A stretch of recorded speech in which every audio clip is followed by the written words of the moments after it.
Hay gente que dice que el cielo castiga, pero con mis 73 años ya he visto que el verdadero infierno vive dentro de casa, mis amores. Y el diablo usa la cara de quien más confiamos. Me llamo Guadalupe, soy de Huautla, un pueblito aquí de Oaxaca que nadie conoce. Tengo 73 años a cuestas, pero parece que fue ayer cuando todo sucedió. Las canas me llegaron demasiado pronto, hija, y hoy decidí contar esta historia por primera vez porque he cargado este peso sola por demasiado tiempo. Si estás viendo esto, cuéntame en los comentarios de dónde eres. Quiero saber hasta dónde llegará esta historia.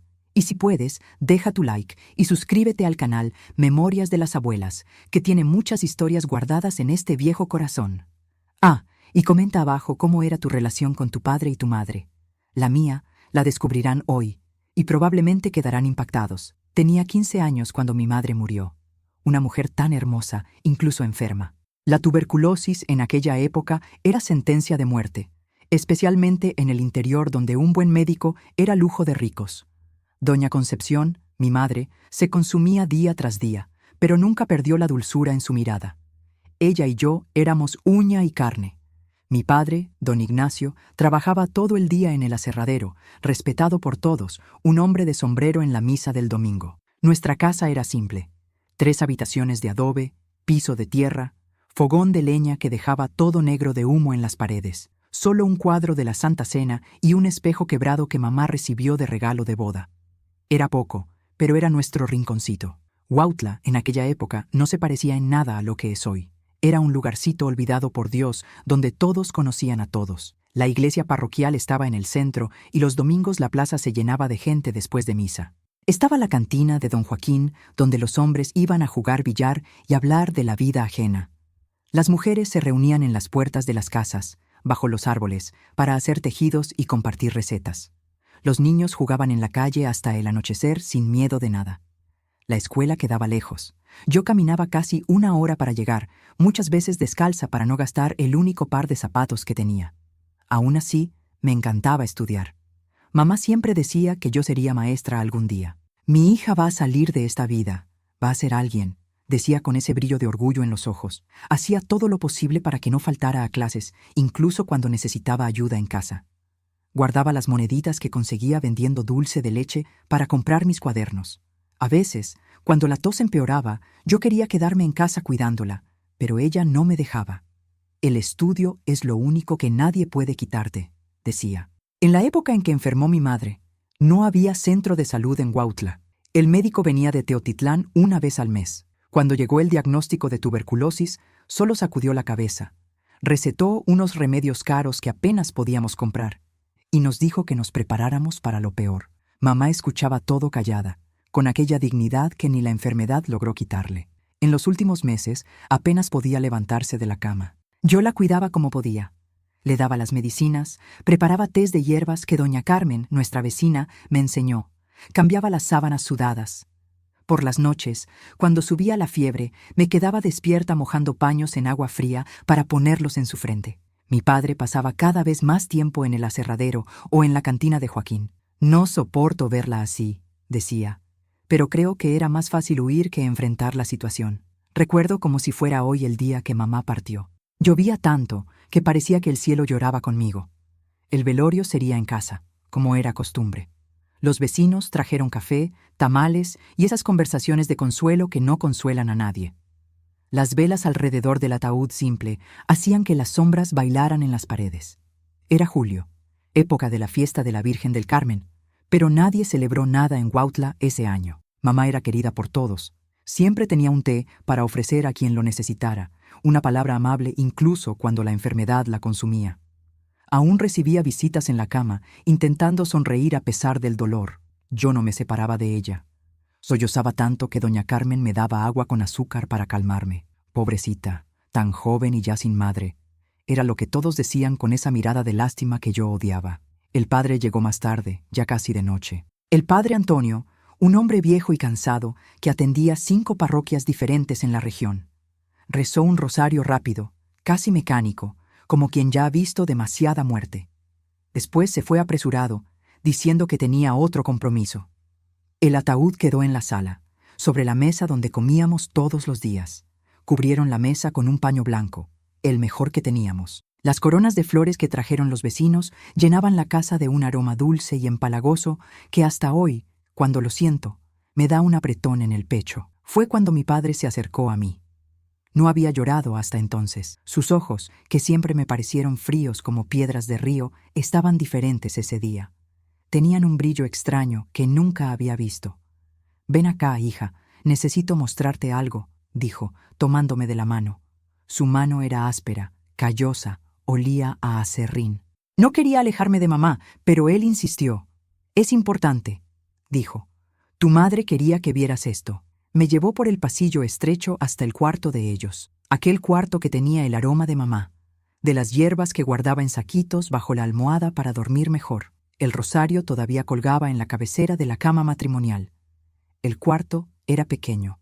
Apenas cabía la cama y el ropero. En la ventana, una cortina de encaje que mamá había hecho a mano, ya amarillenta por el tiempo. La luz débil del quinqué dejaba todo con una apariencia fantasmagórica.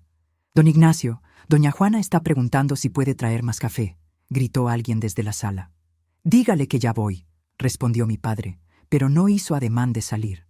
En vez de eso, cerró la puerta del cuarto. Oí el ruido del cerrojo. Pensé que fuera para que tuviéramos un momento de privacidad, para llorar juntos finalmente. Fue entonces cuando él se volvió hacia mí. Su rostro había cambiado completamente. Parecía otra persona. Se acercó y, por primera vez en mi vida, sentí miedo de mi propio padre. «Ahora que tu madre murió, vas a asumir su lugar en todo», dijo con una voz que no parecía la suya. Al principio no entendí lo que quería decir. Pensé que estaba hablando de las tareas de la casa, de la comida, de la ropa, cosas que ya ayudaba a mamá a hacer cuando quedó muy débil para levantarse de la cama. «Mira aquí», dijo, abriendo el ropero antiguo de madera que rechinaba. Sacó de allí un vestido floreado que era el favorito de mamá. «Quiero que uses esto ahora». «Pero papá, es el vestido de mamá, no puedo», comencé a decir confundida. «Claro que puedes, y lo harás. De ahora en adelante, tú eres la mujer de esta casa», dijo, arrojando el vestido sobre la cama. Fue ahí cuando empecé a entender. Un escalofrío subió por mi espalda cuando vi la forma en que me miraba. No era una mirada de padre a hija. Era algo que nunca había visto antes, pero que instintivamente sabía que estaba mal. «La gente del velorio, papá, tenemos que volver», intenté decir, caminando hacia la puerta. Él me sujetó del brazo con fuerza. «Ellos pueden esperar. Esto no puede».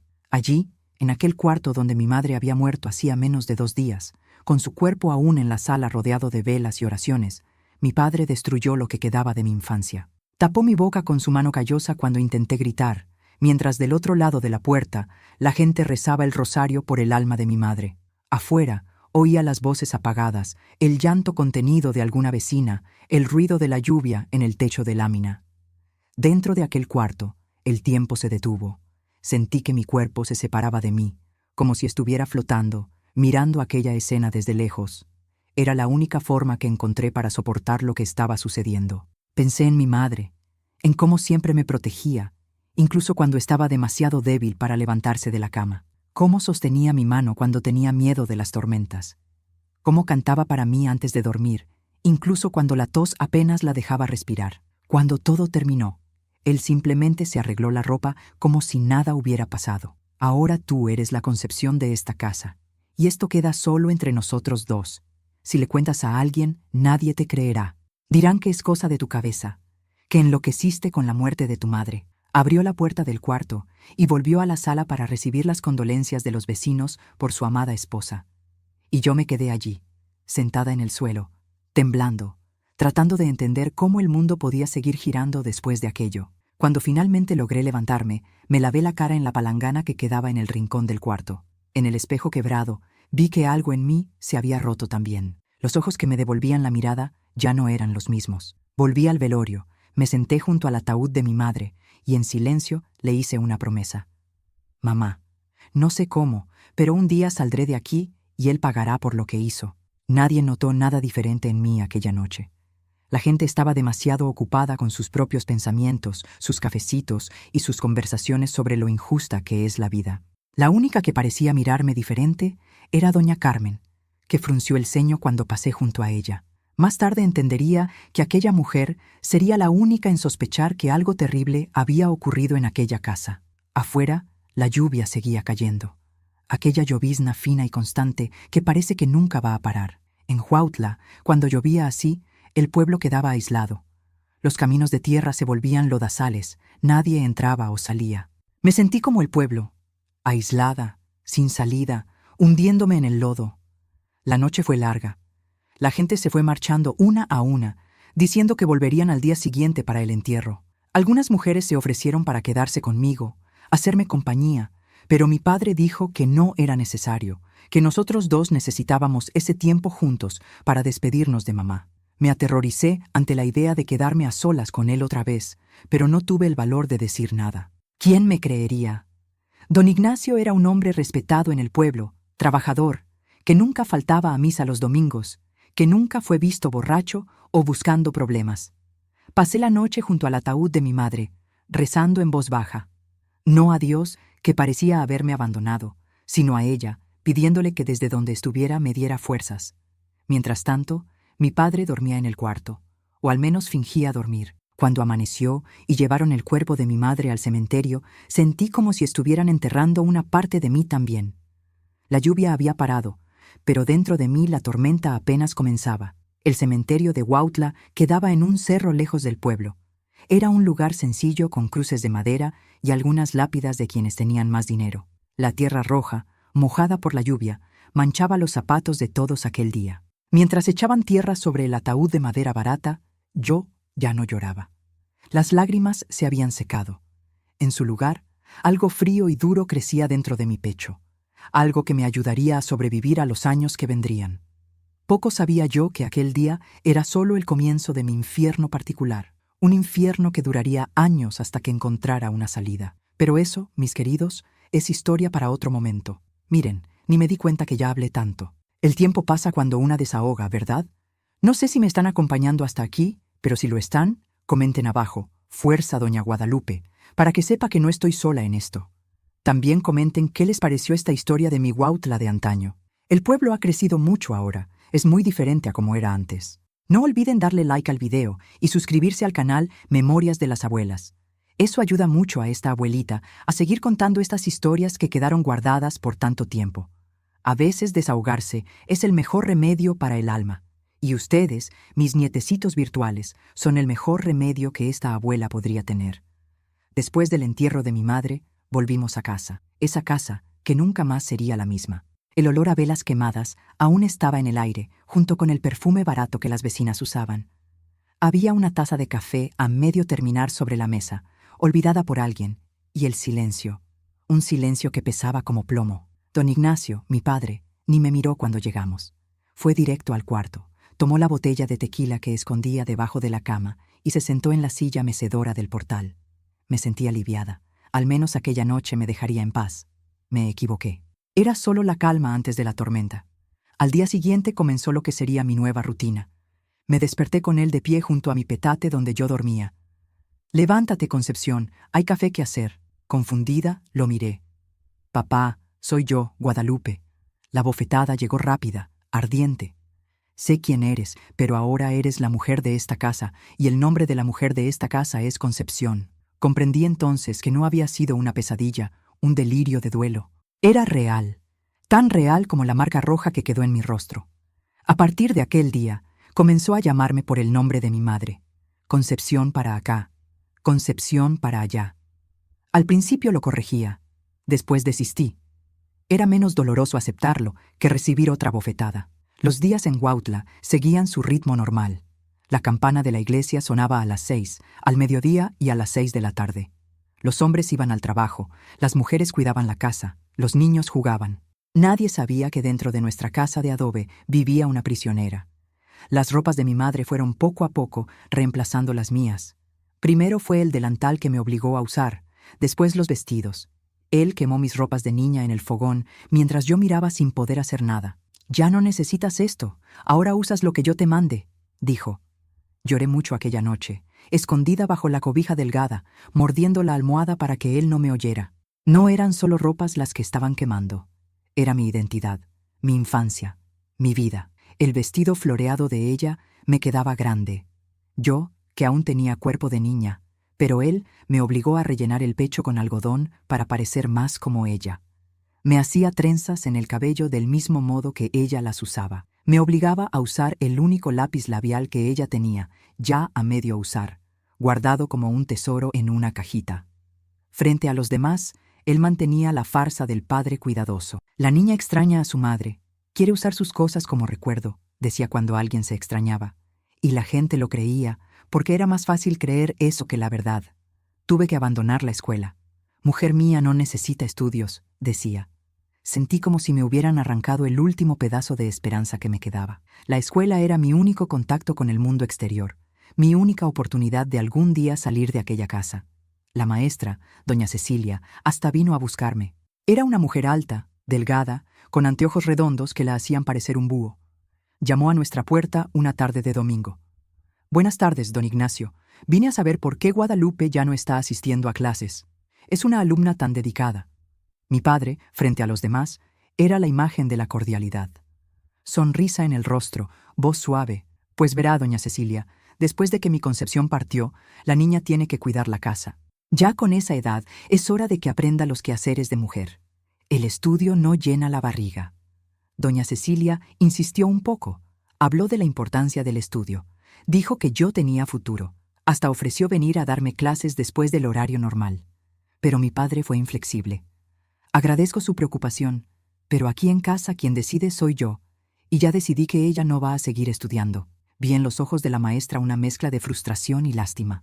Me miró como quien pide disculpas por no poder hacer más. En aquel momento sentí que mi última ventana al mundo se había cerrado. Después de que la maestra se fue, mi padre me jaló del brazo hasta el cuarto. «¿Anduviste hablando algo con alguien? ¿Por qué esa mujer vino aquí?» «No, papá, te juro que no dije nada. Vino porque dejé de ir a la escuela». Me miró desconfiado, pero esa vez me creyó. Fue la única vez que me sentí agradecida por ser conocida como una niña callada que no daba problemas. Los meses fueron pasando. El luto en el pueblo por la muerte de mi madre fue siendo olvidado. La gente siguió con sus vidas y yo continué atrapada en aquella casa, viviendo una pesadilla que parecía no tener fin. Mi padre salía a trabajar al aserradero muy temprano y volvía al mediodía para comer. Después salía de nuevo y solo regresaba al anochecer. Esos momentos en que me quedaba sola eran mi único alivio, pero aún así no tenía valor para huir. ¿A dónde iría una niña de 15 años, sin dinero, sin estudios, en una región donde todo el mundo se conocía? A principios de 1968, casi un año después de la muerte de mi madre, llegó la peor parte. Mi padre comenzó a beber más, a volverse más violento. Creo que la bebida le hacía confundir aún más fantasía y realidad. Había noches en que llegaba borracho, me llamaba Concepción, y decía que me había perdonado por traicionarlo, que podía volver a su cama. Era como si en su cabeza no estuviera abusando de su propia hija, sino teniendo de vuelta a su mujer, una versión enferma y distorsionada de ella. Pero en su cabeza era ella. A veces doña Carmen, nuestra vecina, venía a hacerme compañía. Era una señora de unos 60 años, viuda, que vivía sola en la casa de al lado. Tenía cabellos blancos siempre recogidos en un moño y manos arrugadas de tanto trabajar en el campo. Siempre traía algo, un pedazo de pastel, una fruta, un retazo de tela. «¿Cómo estás, niña?», preguntaba, mirándome con aquellos ojos que parecían ver más allá de lo que yo mostraba. «Estoy bien, doña Carmen, dentro de lo posible». Ella nunca preguntó directamente, pero yo sentía que sospechaba. A veces tomaba mi brazo y miraba los moretones que yo trataba de esconder. Otras veces comentaba cómo yo estaba diferente, más delgada, con ojeras. «Si necesitas algo, lo que sea, la puerta de mi casa siempre está abierta», decía antes de irse. Quería tanto tener el valor de contarle, de pedirle ayuda, pero el miedo era mayor. Miedo de no ser creída, miedo de lo que mi padre haría si se enteraba, miedo de que, incluso si alguien me creía, nada pudiera hacerse. En aquella época, en 1967, en un pueblito del interior de Oaxaca, lo que pasaba dentro de casa era problema de la familia. Nadie se metía. Había días en que pensaba en acabar con todo. Había un pozo profundo detrás de la casa, y a veces, cuando el dolor era insoportable, miraba el agua oscura allá abajo y pensaba en saltar. Pero entonces recordaba la promesa que le hice a mi madre el día del velorio. Que yo iba a salir de aquel lugar, que iba a sobrevivir, y esa promesa me mantenía viva un día tras otro. Para soportar, creé un mundo dentro de mi cabeza, un lugar donde yo era libre, donde estudiaba, donde nadie me hacía daño. En los peores momentos, me refugiaba en ese mundo imaginario. Era como si una parte de mí se desconectara del cuerpo y fuera para allá, dejando solo la cáscara para aguantar lo que venía después. Un día, casi un año después de la muerte de mi madre, ocurrió algo que lo cambió todo. Era día de mercado en el pueblo. Mi padre, como siempre, había ido a trabajar. Aproveché para dar una escapadita hasta la plaza a comprar algunas cosas que faltaban en casa. El mercado de Huautla ocurría todos los miércoles en la plaza central. Era todo un acontecimiento en el pueblo. La gente venía de todas partes para comprar, vender, chismear. Había puestos de todo: verduras, frutas, carne, ropa, baratijas. El olor a tlayudas recién hechas mezclado con el aroma de las frutas maduras llenaba el aire. Yo estaba en el puesto de don José, eligiendo unos jitomates, cuando escuché una voz masculina detrás de mí. «Señorita, cuidado con esa canasta, se va a caer todo». Me volví y vi a un muchacho que nunca había visto antes. Debía tener unos 20 años, piel morena quemada por el sol, ojos claros que contrastaban con el resto. Sostenía mi canasta que estaba a punto de voltearse. «Gracias», logré decir, sonrojándome. «De nada». «¿Eres de aquí?» «Nunca te había visto por estos rumbos». Le expliqué que sí era de Huautla, pero que no salía mucho de casa. No le conté el porqué, claro. «Soy Esteban. Vine de Teotitlán a trabajar en la construcción de la nueva iglesia. Voy a quedarme por aquí unos meses». Fue la primera conversación normal que tuve con alguien en casi un año.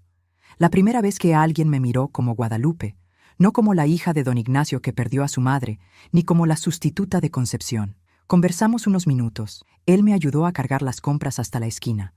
No dejé que me acompañara hasta la casa. Sabía que si alguien veía y le contaba a mi padre, yo pagaría caro. «¿Puedo verte de nuevo?», preguntó antes de despedirnos. Dudé. Quería tanto decir que sí, sentir nuevamente esa sensación de ser una persona normal, una chica de 16 años conversando con un muchacho guapo. Pero sabía que era peligroso. «No sé, es complicado». Él no insistió, solo sonrió y dijo: «Estaré por aquí si cambias de opinión». Volví a casa con el corazón más ligero. Por algunas horas olvidé mi infierno particular, pero la realidad me esperaba en la puerta de casa.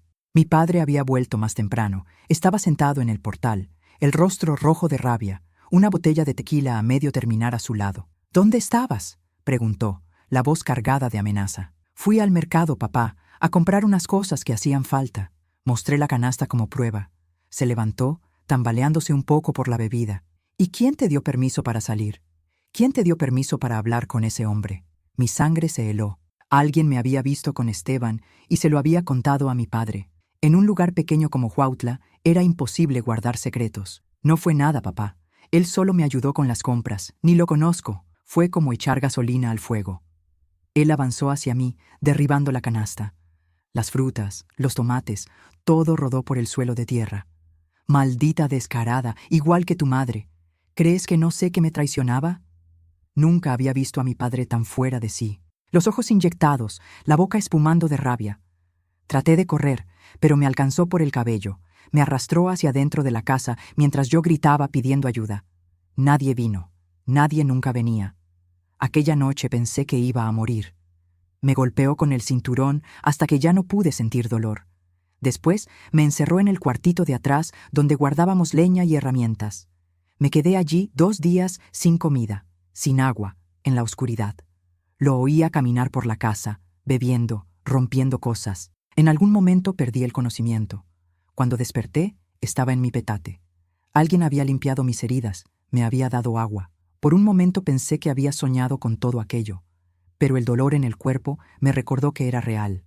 Fue doña Carmen quien me salvó. Ella había oído mis gritos, me había visto cuando mi padre me arrastraba hacia dentro de la casa.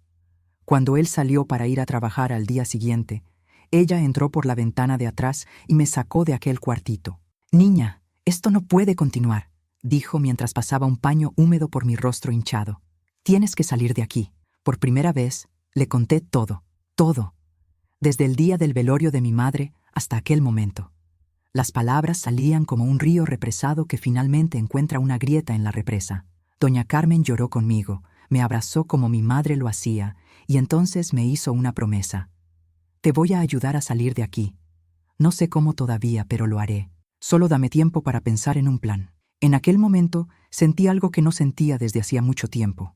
Esperanza. Una lucecita débil, vacilante, pero que estaba ahí. Alguien sabía mi secreto. Alguien me creía. Alguien iba a ayudarme. Poco sabía yo que ese plan de fuga sería solo el comienzo de otra historia aún más increíble. Pero eso, mis queridos, es tema para el próximo capítulo. Después de aquel día en que doña Carmen me encontró en el cuartito de atrás, las cosas comenzaron a cambiar despacito.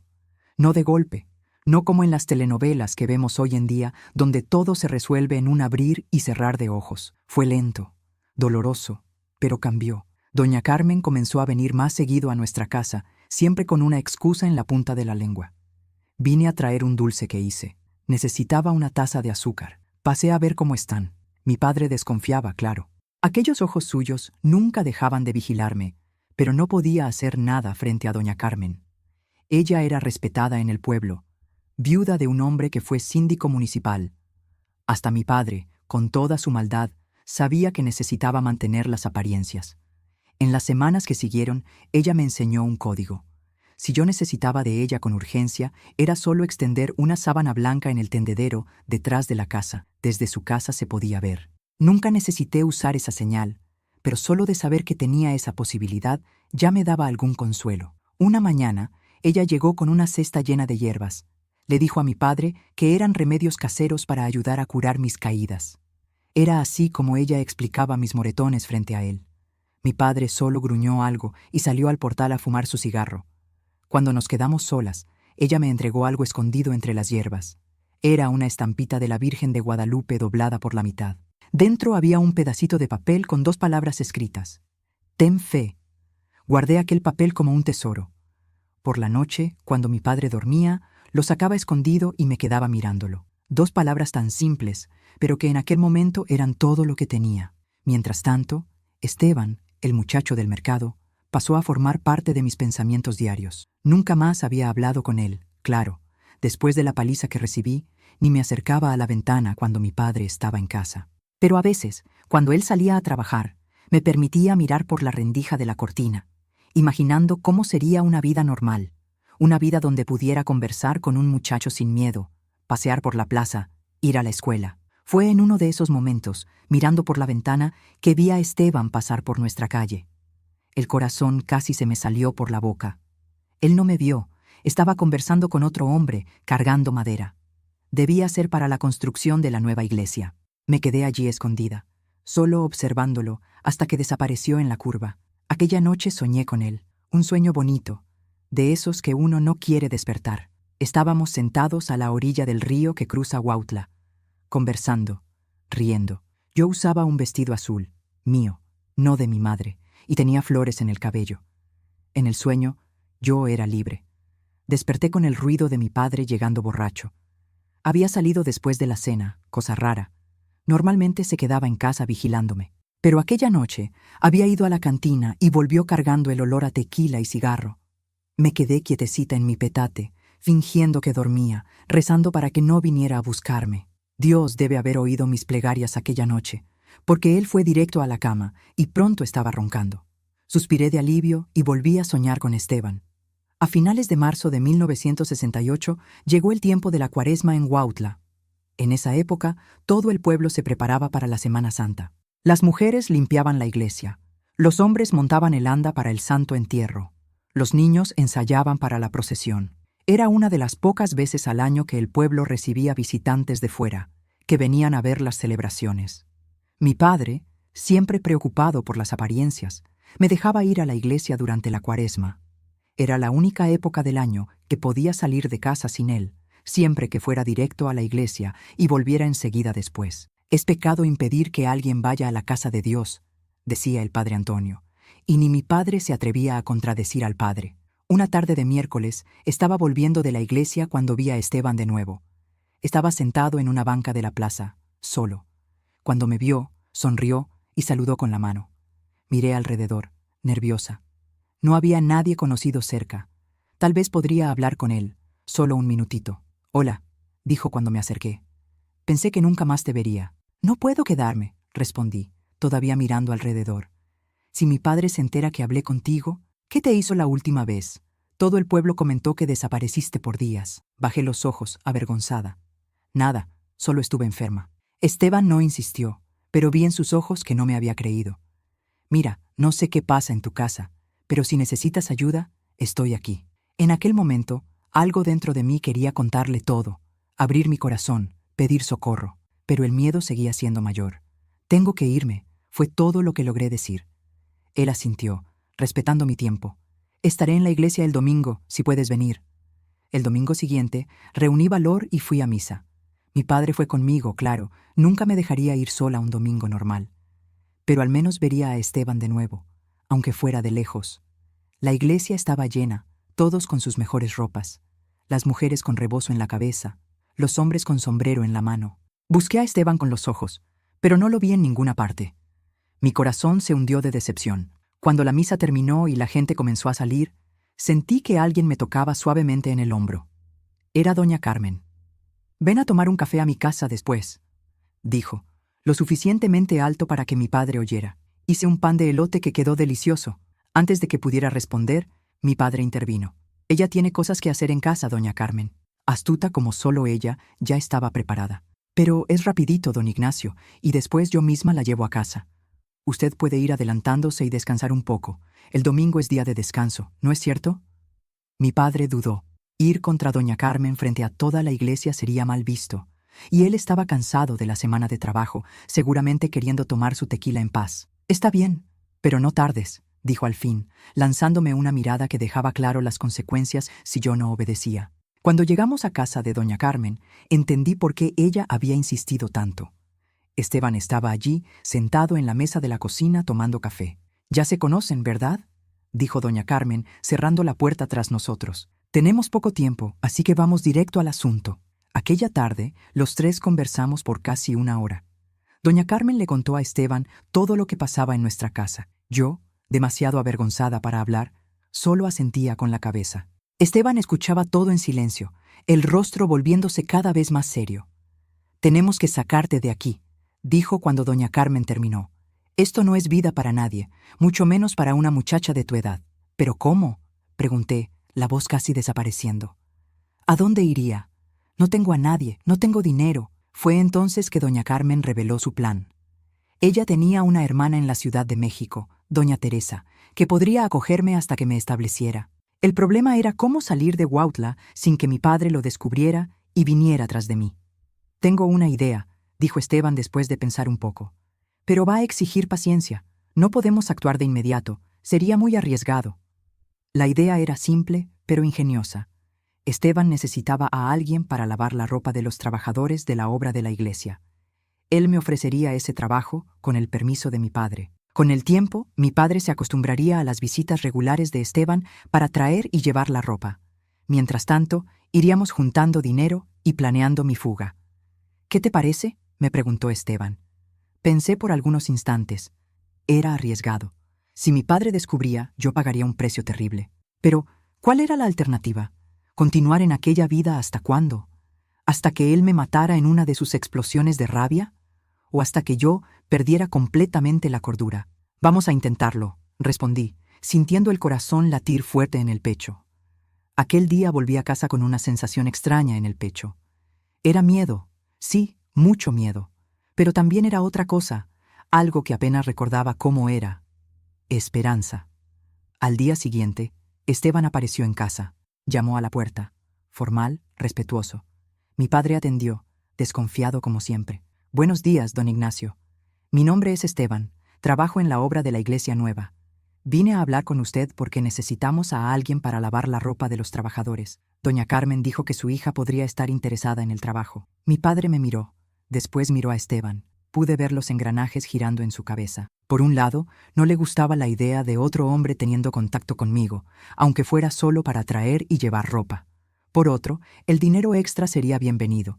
Y si doña Carmen lo había recomendado, «¿Cuánto pagan?», preguntó finalmente. Esteban mencionó una cantidad que era lo suficientemente buena para despertar el interés de mi padre, pero no tan alta que pareciera sospechosa. «Está bien, ella puede lavar la ropa, pero tú traes y llevas cuando yo esté en casa. ¿Entendido?». «Sí, señor», respondió Esteban serio. «Puedo traer el primer lote mañana». Y así comenzó nuestra farsa. 2 veces por semana, Esteban traía ropa sucia y se llevaba la limpia. Al principio, mi padre hacía cuestión de estar presente, pero con el tiempo, a medida que se acostumbró a la rutina, comenzó a relajarse. A veces dejaba que Esteban entregara la ropa, incluso cuando él estaba ocupado en otra cosa. En los breves momentos en que quedábamos solos, intercambiábamos algunas palabras, una mirada, una sonrisa. Era poco, pero para mí significaba todo. Era la prueba de que existía un mundo más allá de aquellas paredes, de que había gente buena allá afuera. El dinero que yo recibía por las lavadas iba directamente a manos de mi padre, pero Esteban, astuto, siempre ponía un poco más en el paquete, y ese extra iba directo a doña Carmen, que lo guardaba para mí. Era nuestro fondo de fuga, como lo llamábamos. Junio llegó, y con él la fiesta de la Virgen del Carmen en Huautla. Como en todo pueblo del interior de México, esa era una fecha importante. Juegos pirotécnicos en la plaza, el baile tradicional, atole, tamales, dulces típicos. Todo el pueblo participaba. Mi padre, sorprendentemente, dijo que iríamos a la fiesta. Me quedé desconfiada, claro. Él nunca me dejaba salir. ¿Por qué ahora sería diferente? Pero pronto entendí. Era más una de sus actuaciones. El padre dedicado llevando a la hija a divertirse un poco después de la pérdida de la madre. La imagen pública que tanto se esforzaba por mantener. La noche de la fiesta, me puse el vestido que había sido de mi madre. No porque quisiera, sino porque era el único presentable que él me dejaba usar. Cuando llegué a la sala, él me miró de arriba a abajo y, por un momento, vi aquel brillo en sus ojos que tanto me aterrorizaba. «Estás igualita a ella», dijo, la voz quebrada por la emoción o por el tequila que ya había tomado. No sé decir. En la plaza, los juegos pirotécnicos ya estaban encendidos. El olor a elotes asados y calabaza en dulce se mezclaba con el del ponche hirviendo. Niños corrían, adultos conversaban, parejas se besaban en los rincones más oscuros. Una escena normal de fiesta patronal en el interior, pero para mí parecía que había entrado en un mundo paralelo, tan distante estaba de la vida normal. Mi padre pronto encontró a sus amigos del aserradero y se unió a ellos cerca del barril de ponche. Me mandó sentarme en una banca donde pudiera verme, y fue lo que hice. No me atrevería a desobedecer, no allí con tanta gente alrededor. Fue cuando noté a Esteban del otro lado de la plaza. Él también me había visto, pero tuvo el buen juicio de no venir a hablarme directamente. En vez de eso, pasó por donde doña Carmen estaba sentada con otras señoras y le susurró algo. Minutos después, doña Carmen vino hasta mí. «Ven conmigo, niña. Vamos a buscar un ponche para calentar». Miré a mi padre, que ya estaba entretenido en la conversación y en la bebida. Él asintió con la cabeza, dando permiso. Seguí a doña Carmen hasta el puesto de ponche, del lado opuesto de donde mi padre estaba. Esteban nos esperaba un poco apartado, entre las sombras.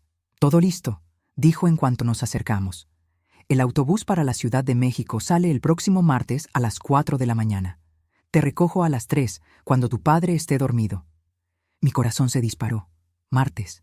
De allí a 3 días. Era tan cerca y al mismo tiempo tan lejos. ¿Y si él se despierta? ¿Y si alguien nos ve? Pregunté, el miedo apoderándose de mí. «No va a pasar», me tranquilizó doña Carmen. «Voy a poner un somnífero en su café la noche anterior. Es fuerte, lo hará dormir toda la noche. Tengo un amigo que nos llevará en carro hasta la carretera principal», completó Esteban. «Todo va a salir bien, ya verás». Volví al banco temblando por dentro, pero tratando de mantener la calma por fuera. 3 días. En 3 días yo estaría libre. La idea parecía tan irreal como uno de mis sueños despierta. La fiesta continuó hasta tarde. Cuando volvimos a casa, mi padre ya estaba borracho. Cayó en la cama aún vestido y pronto estaba roncando. Yo, al contrario, no logré pegar los ojos. Me quedaba pensando en el plan, en todo lo que podría salir mal, en todo lo que podría salir bien. Los 2 días siguientes pasaron con una lentitud agónica. Cada minuto parecía una hora, cada hora un día. Contaba los segundos, mirando al reloj viejo en la pared. Por la ansiedad, apenas comía o dormía. Mi padre me regañó varias veces por estar distraída. El lunes, víspera de la fuga, doña Carmen pasó por casa con un pan de elote para el café de la tarde, dijo, guiñándome un ojo de un modo que solo yo vi. El pan tenía el somnífero prometido, claro. Aquella noche, serví un pedazo generoso a mi padre, junto con un café bien dulce, como doña Carmen había orientado. Él comió sin sospechar nada. 1 hora después, estaba durmiendo profundamente. Me arriesgué a llamar su nombre, a tocarlo suavemente. Nada, no se movió. El somnífero había funcionado. Con el corazón acelerado, comencé a arreglar mis pocas cosas. Una muda de ropa, un peine quebrado, la medalla de la Virgen de Guadalupe que era de mi madre, y el dinero que Esteban me había dado, envuelto en un pedazo de tela y cosido en el dobladillo de mi falda. Era todo lo que tenía en el mundo. Guardé todo en un costal de yute viejo y lo escondí debajo de mi petate.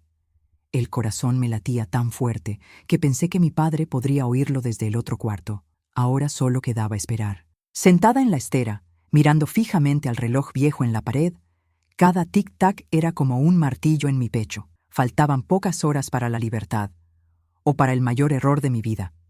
Aquella noche, víspera de mi fuga, arreglé mis pocas cosas en un costal de yute viejo. No tenía mucho que llevar: una muda de ropa, un peine quebrado, la medalla de la Virgen de Guadalupe que era de mi madre y el dinero que Esteban me había dado, envuelto en un pedazo de tela y cosido en el dobladillo de mi falda. Era todo lo que tenía en el mundo. Guardé el costal debajo de mi petate, con el corazón latiendo tan fuerte que pensé que mi padre podría oírlo desde el otro cuarto. Él había llegado del trabajo más temprano aquel día. Estaba callado, demasiado callado. En ese momento pensé que fuera solo cansancio. Hoy sé que era la calma antes de la tormenta. Doña Carmen había pasado más temprano con un pan de elote, como hacía siempre los lunes, pero esta vez el pan tenía un ingrediente especial, un somnífero fuerte que consiguió con el farmacéutico del pueblo. Dale un pedazo bien grande a tu padre después de la cena, con un café bien dulce para disfrazar el sabor, me instruyó en un susurro. Preparé la cena como cualquier otro día, enchiladas con frijoles y arroz. Serví a mi padre, que comió en silencio, observándome de una manera extraña. De vez en cuando, tomaba la botella de tequila y bebía un trago directo del pico. «Estás callada hoy, Concepción», dijo de repente. Sentí un escalofrío en la espalda. Incluso después de tanto tiempo, no me acostumbraba a ser llamada por el nombre de mi madre. «Solo cansada, papá», respondí, sin mirarlo a los ojos. «¿Cansada de qué? ¿De lavar ropa para tu noviecito?» Mi sangre se heló. Seguí revolviendo la olla como si no hubiera oído bien. «¿Qué novio, papá? No sé de qué estás hablando». Él golpeó la mesa con fuerza, haciendo que los platos saltaran. «No te hagas la tonta. ¿Crees que no sé? ¿Crees que no tengo ojos y oídos en este pueblo?» Me quedé paralizada, la cuchara de palo aún en la mano. Era ahora. Él había descubierto todos mis planes. Toda la esperanza que había construido en los últimos meses, todo iba a derrumbarse. Pero entonces ocurrió algo inesperado. Él se levantó, tambaleó un poco, ya estaba borracho, y tomó más tequila. Después volvió a sentarse. «Mañana vamos a arreglar esto.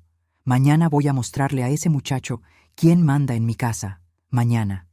Él estaba planeando hacer algo mañana, pero mañana yo ya estaría lejos si todo salía bien. Respiré hondo, tratando de calmar mi corazón desbocado. «Hay pan de elote de postre, papá. Doña Carmen lo trajo hoy». Él miró desconfiado. «Esa vieja entrometida, también voy a tener una conversación con ella mañana». Aún así, aceptó el pedazo de pan que le serví. Lo comió con café bien dulce, como doña Carmen había recomendado. Terminamos de comer y él fue al cuarto, llevando la botella de tequila. Me quedé limpiando la cocina, atenta a cualquier ruido. Después de un rato, comenzaron los ronquidos. El somnífero estaba haciendo efecto mezclado con la bebida. No logré dormir. Me quedé acostada en mi petate, mirando al techo de paja, contando las horas. La noche parecía no pasar nunca. Cada ruido me asustaba. Un grillo cantando, el viento en las hojas del aguacate del patio, el ulular de un tecolote a lo lejos. Cuando el reloj de la iglesia dio las 2 de la mañana, me levanté silenciosamente. Los ronquidos de mi padre continuaban, pesados y rítmicos. Tomé mi costal de yute ya preparado y fui hasta la puerta. Estaba cerrada con llave. La llave, que normalmente quedaba colgada de un clavo al lado, no estaba allí. Mi corazón se aceleró. ¿Dónde estaría la llave? Fui hasta el cuarto de mi padre, paso a paso, con mucho cuidado. La puerta estaba entreabierta. La empujé despacio, tratando de no hacer ruido. Él estaba acostado de espaldas, roncando fuerte, la botella de tequila vacía al lado de la cama. Pero no veía la llave en ninguna parte. Fue entonces cuando noté algo brillando en el pecho de él. La llave estaba colgada de una cadena en su cuello. Mi padre nunca había hecho eso antes. Nunca había cerrado la puerta y escondido la llave así. De alguna forma, él sabía de mi plan de fuga. Sabía. Salí del cuarto en pánico. ¿Qué hacer ahora? Esteban estaría esperándome en menos de una hora. Si yo no aparecía, él vendría a buscarme. Y entonces no quería ni pensar en lo que mi padre le haría. Miré alrededor, desesperada. La casa no tenía muchas ventanas, y las que tenía eran demasiado pequeñas para que yo pasara. Excepto la ventana del cuartito de atrás, donde mi padre guardaba las herramientas. Era un poco más grande que las otras y daba al patio trasero. Fui hasta allí e intenté abrirla. Estaba clavada. Mi padre había clavado la ventana con tablas. Él realmente había pensado en todo. Me senté en el suelo, sintiendo que las lágrimas venían. Estaba atrapada. No había salida. Todos mis sueños de libertad, todos los planes que hicimos, todo en vano. Pero entonces oí un ruido leve viniendo de la puerta de entrada. Alguien estaba tratando de abrir la cerradura. Mi corazón se disparó. ¿Sería mi padre que había despertado? Pero él estaba en el cuarto. Yo podía oír los ronquidos. «Guadalupe», oí una voz bajita del otro lado. «¿Estás ahí?» Era Esteban. Había venido más temprano. Corrí hacia la puerta. «Estoy aquí», susurré de vuelta. «Pero la puerta está cerrada y mi padre tiene la llave». «Aléjate de la puerta», dijo. «Voy a intentar abrirla con esto». Oí más ruidos metálicos. Él debía estar usando alguna herramienta de la construcción para forzar la cerradura. Después de lo que pareció una eternidad, escuché un clic. La puerta se abrió lentamente, y allí estaba Esteban, con una sonrisa aliviada en el rostro. «¡Vamos, rápido!», susurró, tomando mi costal. «Doña Carmen está esperando en la carretera con un carro», dudé, mirando hacia atrás, hacia el cuarto donde mi padre dormía. ¿Y si despertaba ahora? ¿Y si nos atrapaba huyendo? Como si leyera mis pensamientos, Esteban tomó mi mano. «Todo va a salir bien. Confía en mí». Salimos de la casa, cerrando la puerta lo más silenciosamente posible. La noche estaba clara, con una luna llena que iluminaba el camino. Caminamos agachados por el patio, pasando por las matas de maíz y por la huerta, hasta llegar a la cerca de atrás. Fue cuando oímos un grito furioso viniendo de la casa. «¡Guadalupe!». Mi padre había despertado. El somnífero no había sido lo bastante fuerte, o tal vez el odio de él fuera más fuerte que cualquier medicina. «¡Corre!», gritó Esteban, jalándome de la mano. Corrimos como nunca había corrido en la vida, a través del maizal, del plantío de frijol, hasta llegar al camino de tierra. El carro de doña Carmen, un Volkswagen viejo de su hermano, estaba allí. Motor encendido, luces apagadas. «¡Entren, rápido!», gritó ella por la ventana. Apenas habíamos entrado al carro cuando vimos a mi padre aparecer en la curva del camino. Incluso a distancia, se podía ver que llevaba algo en la mano, algo que brilló bajo la luz de la luna. «¡Es una escopeta!», gritó doña Carmen, pisando a fondo el acelerador. El carro arrancó con un tirón, levantando polvo del camino de tierra. Miré hacia atrás y vi a mi padre apuntando el arma en nuestra dirección. Hubo un estampido y algo golpeó la parte trasera del carro. «¡Agáchense!», gritó doña Carmen. Nos agachamos en el asiento trasero, Esteban cubriendo mi cuerpo con el suyo. Hubo otro disparo, pero ya estábamos demasiado lejos. El carro se sacudía en el camino lleno de baches, pero cada segundo nos llevaba más lejos de aquel hombre, de aquella casa, de aquel infierno. Cuando finalmente tuve valor de levantar la cabeza, ya estábamos en la carretera principal. Las luces de Huautla habían quedado atrás. Frente a nosotros, solo el camino oscuro y la promesa de libertad. «Lo logramos», dijo Esteban, sosteniendo mi mano. «Eres libre, Guadalupe». ¿Libre? Una palabra tan simple, pero que para mí significaba todo. Miré por la ventana del carro, hacia el cielo estrellado, y por primera vez en años, respiré sin el peso del miedo en el pecho. Pero la libertad tiene su precio, y yo aún no había pagado el mío por completo. Doña Carmen condujo por horas hasta llegar a una ciudad más grande, donde tomaríamos el autobús para la Ciudad de México. El plan era que yo fuera a casa de su hermana, como habíamos acordado. Esteban terminaría el trabajo en Huautla, si aún podía volver después de lo que pasó, y me encontraría en la Ciudad de México algunos meses después. Mientras esperábamos en la terminal, sentados en una banca dura, doña Carmen me miró con aquellos ojos sabios y me dijo algo que nunca olvidé. «Niña, la vida es como un río. A veces tranquilo, a veces revuelto, pero siempre siguiendo adelante. No importa lo que pasó atrás. El agua no regresa. Solo sigue encontrando nuevos caminos, nuevos lugares. Así tienes que ser ahora, como el río que sigue adelante sin mirar atrás». Asentí, comprendiendo la sabiduría de aquellas palabras simples. Yo era como ese río ahora, siguiendo adelante, dejando atrás a la niña asustada que fui un día. El autobús llegó puntualmente a las 4 de la mañana. Me despedí de doña Carmen con un abrazo apretado. Aquella mujer había arriesgado todo por mí, una muchacha que apenas conocía. Nunca olvidaré ese gesto. Esteban me acompañó hasta la puerta del autobús. Nos miramos por un momento sin saber qué decir. Había tanto entre nosotros: miedo, esperanza, tal vez hasta amor. Pero las palabras parecían demasiado pequeñas para expresar todo eso. Él sacó del bolsillo un pequeño paquete. Para que recuerdes que no todos los hombres son como tu padre. Era un camafeo simple de latón. Dentro había un pequeño recorte de periódico con una oración a San José, protector contra los males. Te esperaré en Ciudad de México, dijo, dándome un beso rápido. Cuando todo esto pase, cuando sea seguro. Entré al autobús con el corazón lleno de emociones contradictorias. Felicidad por estar finalmente libre, miedo a lo desconocido que me aguardaba, nostalgia anticipada por Esteban y una extraña sensación de que mi pasado aún no había terminado conmigo. No sabía cuán cierta era esta intuición. Cuando el autobús partió, miré por la ventana a las dos figuras que se hacían cada vez más pequeñas en la plataforma. Las dos personas que habían salvado mi vida. Me prometí a mí misma que algún día les devolvería ese favor de alguna forma. El autobús seguía por la carretera oscura, llevándome hacia un futuro incierto, pero por primera vez en años, un futuro que yo misma podría elegir. Y eso, mis queridos, ya era una victoria enorme. Pero el destino, como ya dije antes, es una cosa curiosa, y mi historia con mi padre aún no había llegado a su fin. Él volvería a mi vida años después, cuando menos lo esperaba, y el enfrentamiento final sería mucho más terrible de lo que cualquiera de nosotros podría imaginar. Pero eso es tema para el próximo capítulo, donde contaré cómo finalmente me liberé de las cenizas de mi pasado y renací como la mujer que soy hoy. Llegué a Ciudad de México una mañana fría de julio de 1969. Nunca olvidaré la sensación de pisar aquella terminal enorme con tanta gente desconocida pasando apurada. Yo, una muchacha del interior que apenas había salido de su propio pueblo, me sentía pequeña como una hormiga en aquel hormiguero humano. Doña Teresa, hermana de doña Carmen, me esperaba según lo acordado. Era una señora más joven que su hermana, de cabello teñido de negro y una sonrisa acogedora. Me abrazó como si ya me conociera desde hace años. Bienvenida, hija mía. Aquí estarás segura.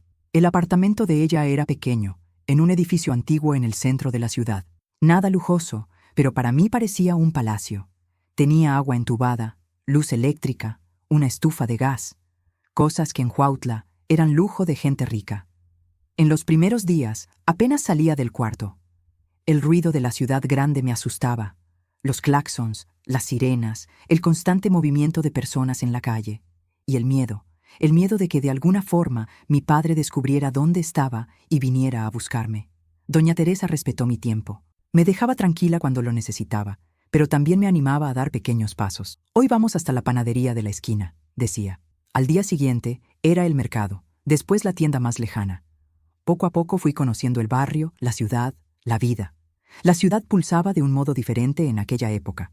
Era 1969, el hombre acababa de pisar la luna. La música de los locos del ritmo sonaba en las radios, y aún en México había una sensación de que el mundo estaba cambiando. Para mí, que venía de un lugar donde el tiempo parecía haberse detenido, era como entrar en otro planeta. 2 semanas después de mi llegada, doña Teresa me llamó para una conversación seria. Guadalupe, no puedes quedarte escondida para siempre. Necesitas construir una vida nueva, y para eso necesitas documentos, estudios, trabajo. Tenía razón, claro. No podía vivir a la sombra del miedo eternamente.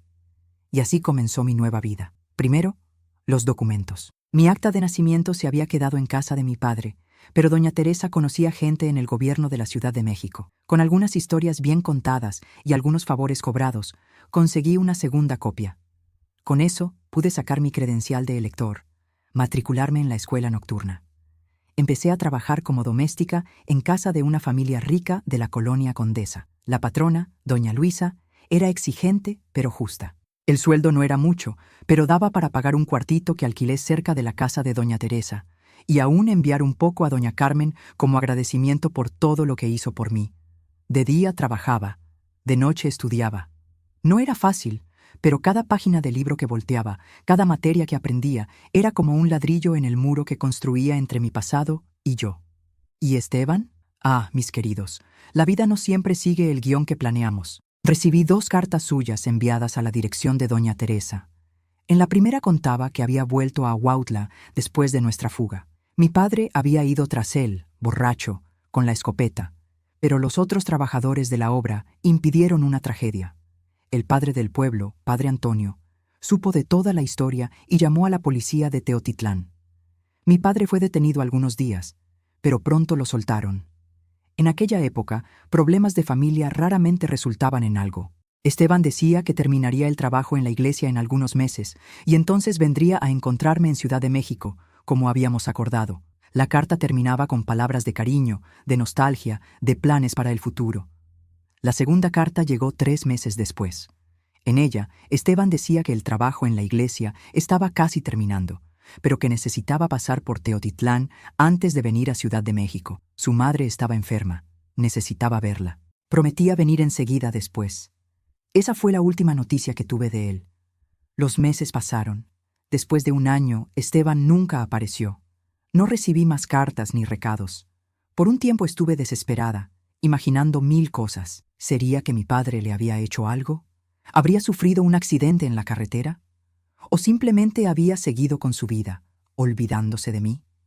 Nunca supe la respuesta. En 1970, mandé una carta a doña Carmen preguntando por Esteban. La respuesta fue corta. Nadie en Huautla tenía noticias de él desde que la obra de la iglesia fue concluida. Simplemente había desaparecido. La vida, sin embargo, no es para lamentar nuestros corazones rotos.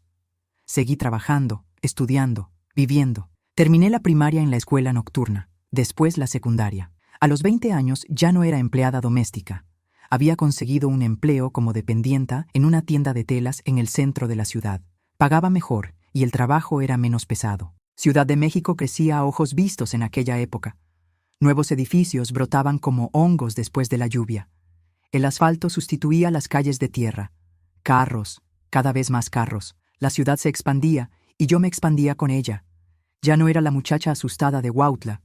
Era una mujer con un empleo, un techo, amigos, sueños. Fue en esa tienda donde conocí a Carlos. Él era vendedor de telas de una fábrica de Puebla. Visitaba la tienda 1 vez al mes. Un hombre bueno, gentil, algunos años mayor que yo. Comenzamos a platicar, después a salir. En 1975 nos casamos. Nuestra ceremonia fue sencilla, en la iglesia del barrio. Doña Teresa estaba allí, orgullosa como una madre. Doña Carmen no pudo venir. La edad ya no le permitía viajes largos, pero mandó su bendición por carta. Fue un día feliz, un día que nunca pensé que viviría cuando estaba presa en aquella casa de adobe en Huautla. Carlos sabía de mi pasado. No todo. Hay cosas que son demasiado difíciles de contar, incluso para quienes amamos. Pero sabía que había huido de casa por causa de un padre violento. Él nunca me presionó para contar más de lo que yo quería. Respetaba mis silencios, mis pesadillas ocasionales, mis miedos. Nos mudamos a una casita sencilla en la colonia Roma. Tuvimos 2 hijos, Mariano en 1976 y Laura en 1978. La vida era buena, tranquila.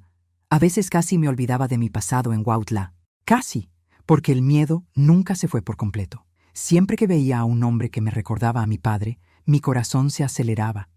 Siempre que oía sobre alguna violencia contra mujeres en las noticias, las pesadillas volvían. Y siempre, siempre tenía aquella sensación de que un día el pasado me alcanzaría. Y me alcanzó. En 1980, 11 años después de mi fuga, recibí una carta de doña Carmen. Mi padre estaba en Ciudad de México, buscándome. ¿Cómo había descubierto dónde estaba? Al parecer, algún conocido de Huautla me había visto en la tienda de telas y lo comentó con él. El mundo es demasiado pequeño, incluso en una ciudad grande como Ciudad de México. La carta de doña Carmen era desesperada. No está bien de la cabeza, Guadalupe. Después de que huiste, empeoró mucho.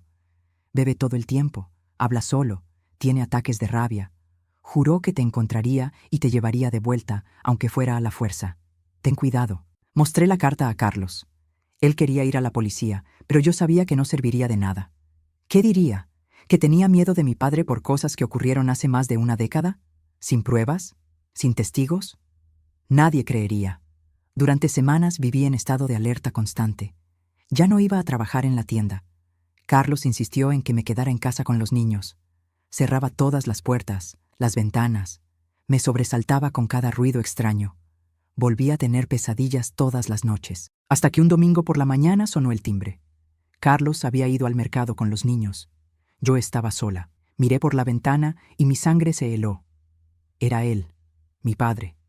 Más viejo, más flaco, el rostro marcado por la bebida y por el tiempo, pero aún con aquellos ojos que me perseguían en las pesadillas. No atendí. Me quedé paralizada detrás de la cortina, observando. Él tocó el timbre varias veces, después comenzó a golpear la puerta, a gritar mi nombre. Los vecinos salieron a ver qué pasaba. Él gritaba que era mi padre, que solo quería hablar conmigo, que yo era una hija ingrata que había huido de casa. En algún momento, un vecino debe haber llamado a la policía, porque pronto llegó una patrulla. Vi a los policías conversando con mi padre, que gesticulaba, apuntaba hacia la casa. Después se lo llevaron. Pensé que había acabado, que él había desistido, o que la policía lo mantendría lejos, pero estaba equivocada. 3 días después, volviendo de la panadería, vi a un hombre parado en la esquina observando nuestra casa. Era él. Cuando me vio, comenzó a venir en mi dirección. Corrí hacia adentro, cerré todas las puertas. Él se quedó afuera, gritando mi nombre, diciendo que necesitábamos hablar, que estaba arrepentido, que había cambiado. Pero yo conocía aquella voz, conocía aquellas mentiras. Carlos llegó del trabajo y encontró aquella escena. Trató de hablar con mi padre, pedirle que se fuera, pero mi padre estaba borracho, agresivo. Empujó a Carlos, intentó forzar la entrada a la casa. Fue cuando Carlos llamó a la policía nuevamente. Esta vez mi padre fue detenido por desacato, por alteración del orden público, pero pronto estaría libre de nuevo. Y volvería. Yo sabía que volvería. Aquella noche, Carlos y yo conversamos mucho. Decidimos que no podíamos seguir viviendo así, con miedo. Necesitábamos resolver esto de una vez por todas. Al día siguiente, hice algo que nunca pensé que tendría el valor de hacer. Fui a la delegación y conté todo. Todo. Los abusos, las amenazas, la fuga. El comandante escuchó con atención, tomó mi declaración, dijo que con eso podría mantener a mi padre detenido por más tiempo. Tal vez conseguir una orden de restricción. Salí de la delegación sintiéndome extrañamente ligera, como si un peso que cargaba desde hace años hubiera disminuido un poco. No había desaparecido. Creo que nunca desaparecería por completo. Pero era menor, más soportable. 2 días después recibí una llamada de la delegación. Mi padre había sido encontrado muerto en la celda. Se ahorcó con su propio cinturón. La noticia me golpeó como un puñetazo en el estómago. No sentí alegría, ni alivio, ni venganza. No sentí nada. Un vacío extraño, como si una parte de mi historia hubiera sido borrada de repente. No fui al entierro. No derramé lágrimas. Pero aquella noche, sentada en el porche de mi casa, mirando las estrellas, pensé en la niña que fui un día, en la madre que perdí tan temprano, en el padre que podría haber sido pero no fue, en la vida que tuve y en la vida que construí a pesar de todo. El tiempo pasó. Los hijos crecieron. Carlos falleció en 2005 de un ataque al corazón. Me quedé viuda. Después abuela. La vida siguió su curso, como el río del que doña Carmen había hablado tantos años atrás. Hoy, con mis 73 años, miro hacia atrás y veo que mi historia, por más dolorosa que sea, necesita ser contada.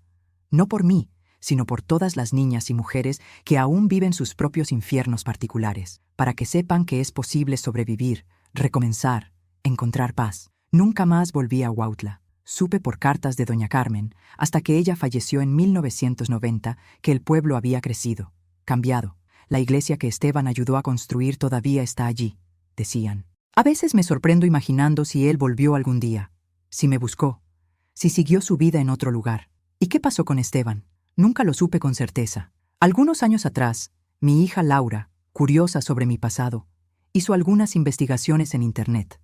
Descubrió que hubo un accidente grave en la carretera entre Teotitlán y Ciudad de México en 1969, poco después de la última carta que recibí. Un autobús cayó en un barranco, matando a varios pasajeros. Los nombres nunca fueron divulgados completamente.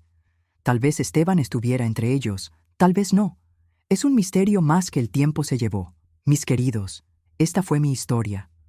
Una historia de dolor, sí, pero también de superación, de cómo una muchacha asustada de Huautla se transformó en la mujer que soy hoy. No es una historia bonita, ni fácil de escuchar, pero es real, tan real como las cicatrices que llevo en el alma. Si llegaste hasta aquí, quiero agradecerte desde el fondo de mi corazón. No es fácil escuchar historias como esta, pero es importante que sean oídas para que nunca más ocurran, para que otras Guadalupes no necesiten huir en medio de la noche para sobrevivir. Si conoces a alguien que está viviendo su propio infierno, extiende tu mano. Sé la doña Carmen, el Esteban en la vida de esa persona. A veces un gesto de ayuda, por pequeño que sea, puede salvar toda una vida. Y antes de despedirme, quería pedir un favor especial. Si este video tocó tu corazón, deja tu like y suscríbete al canal Memorias de las Abuelas. Eso ayuda mucho a que nuestro mensaje llegue más lejos. Hay otras personas que tal vez necesiten escuchar que no están solas. Para ustedes, con todo el cariño y gratitud, que Dios bendiga el camino de cada uno de ustedes y que nunca falte valor para seguir adelante, como el río que no vuelve atrás.